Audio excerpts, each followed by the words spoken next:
Berceau du flamenco traditionnel, l'Andalousie fait des envieux. L'Estrémadure, communauté autonome voisine, souhaite également exister à travers sa culture, son identité et cette discipline artistique. Eux aussi ont besoin de faire connaître leur flamenco, puis leur autonomie, leur région. Et on a beaucoup de similitudes entre. Il y a le flamenco, il y a les taureaux qui sont fameux ici. Et il y a aussi le jambon, voilà, il y a l'huile d'olive.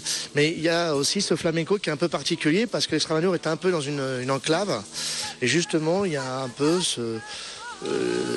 cet éclat qui est gardé, qui est préservé par justement peut-être aussi moins de facilité de communication, moins de facilité d'échange que l'Andalousie et moins de moyens également aussi. Ils ne sont pas au centre de l'Espagne, à la région le plus touristique du sud, etc.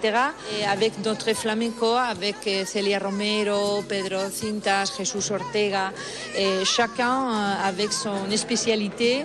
Et on peut montrer les racines de notre culture. Fort d'un partenariat établi l'an passé avec le théâtre de Nîmes, le gouvernement estrémaigne met l'accent sur ces jeunes artistes, protagonistes du spectacle Estrémadure, territoire flamenco, parmi lesquels Celia Romero, tout juste âgée de 17 ans, et grand espoir du chant.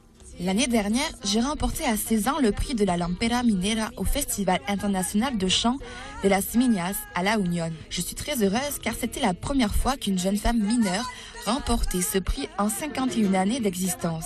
En Estrémadure, nous avons deux palos spécifiques, les tangos et les raleos. Le tango extremeño est très joli alors que les raleos ressemblent un peu aux bulerías frappées.